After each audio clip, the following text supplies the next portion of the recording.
Hey, what's going on guys, my name's Raf, and welcome back to my new Pokemon anime series, Ash Ketchum's Untold Story, the series that focuses on discussing events from Ash Ketchum's adventure that didn't happen. Thank you all so much for the amazing support and feedback on episode 1. I was so blown away by the positive reception, and I'll be sure to keep this series going. Thanks again so much. Let's jump into episode 2 and explore the exciting events in discussion.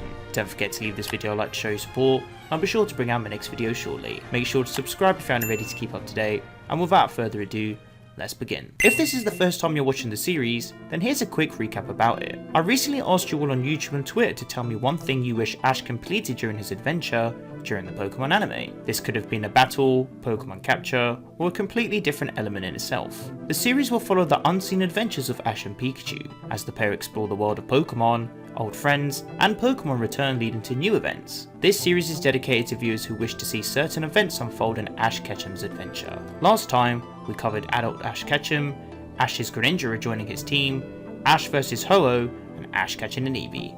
Let's dive into episode 2. Before I begin, the details I'll be discussing are in no particular order. This is just pure speculation.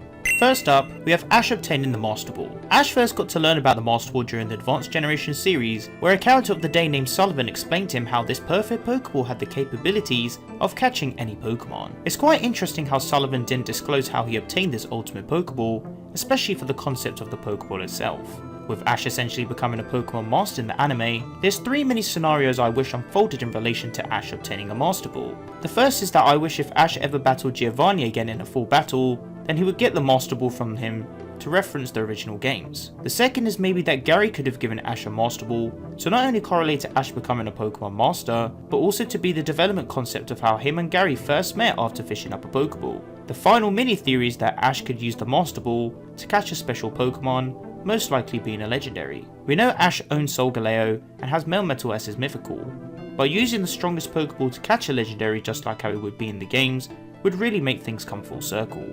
I always wanted to see Ash catch Ho-Oh with the Master Ball.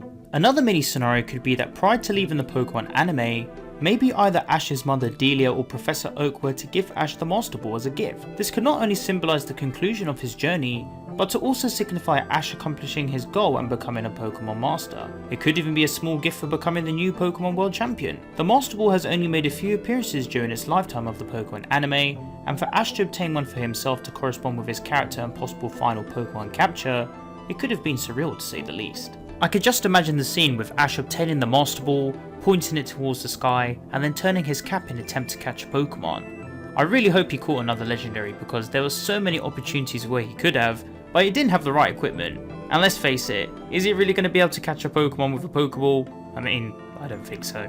Maybe an Ultra Ball at least. Unless if they want to give him the GO treatment. Next up, we have Ash using all of his ace Pokemon for a battle, or to assist in a specific crisis. I made a video a while back discussing what Ash Ketchum's best team could have been against Leon in the final of the Masters 8. This team consisted of ace and legendary Pokemon. Whilst we've seen Ash's ace Pokemon utilise their power before in battle for their own series and generations, the wish of seeing all of Ash's aces being used in a battle has never been fulfilled. Ash vs Leon could have been the perfect opportunity for this. Just imagine this team taking on Leon. There are so many options available for Ash out of all of his Pokemon, and it's fair to say his aces would have definitely delivered the expectations in battle. Even if Ash didn't use them in battle, I still reckon it would have been pretty incredible to see all of them return for a specific moment. It could have maybe been used during the Eternatus arc, or maybe Chairman Rose could have returned for a much more threatening arc involving Ash having to recall his strongest Pokemon in need. It's a shame neither happened, but I guess I'm grateful that we got to see most of them return in Journeys. Moving on, with Ash using his old Pokemon in the PWC. Again, this was another big missed opportunity. For the way we've seen Ash's Pokemon thrive in various tournament arcs,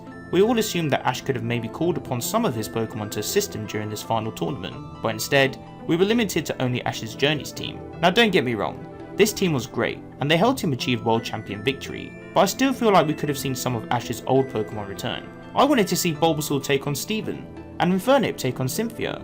It's just random picks like this that would have given us a huge surprise and thrilling factor for these battles. Better yet, imagine if Ash ended up reuniting with a Pokemon like Primeape, and then it rejoined his team to participate in the championships, assisting him greatly. There's so many what if scenarios that come to mind, and it's borderline upsetting despite being super exciting. Man, what a shame it is. And then this leads on to the next topic, Ash evolving his old Pokemon. You know, thinking about Ash using his old Pokemon in the PWC would have been incredible, but seeing some of them evolve would have been out of this world. The amount of battles Ash had during the whole duration of the PWC could have at least allowed one Pokemon to evolve. My top picks would have been Quilava, Scraggy, Gibble, or Corphish. I just feel like for the way the PWC had its structure, a few Pokemon of Ash's could have at least evolved. It would have been a great way to show development for them after all of this time, just before it concluded his journey.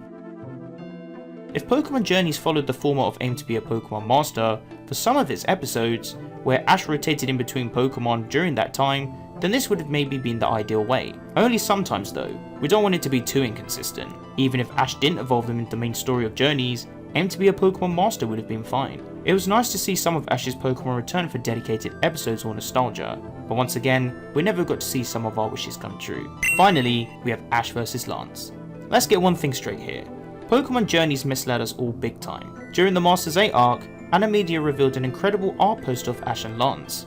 Immediately, viewers assumed that Ash's matchups would be him battling Lance in the tournament, but instead, this was just used for promotion. What a tease, like, seriously. Everyone was so excited to see this happen, especially after years of interaction between the two. I can't tell you how disappointed I was, and the fact Lance came second in the previous PWC and then also lost to Diantha, walked past Ash, and didn't even manage to have a battle throughout the Journey series, or even prior, is just so upsetting. Can you imagine if these two finally battled each other? Ash even got training from Paul about how Lance's Gyarados attacks, and in that same episode, we got a tease of who Ash's opponents could have been, with even Lance being a potential contender.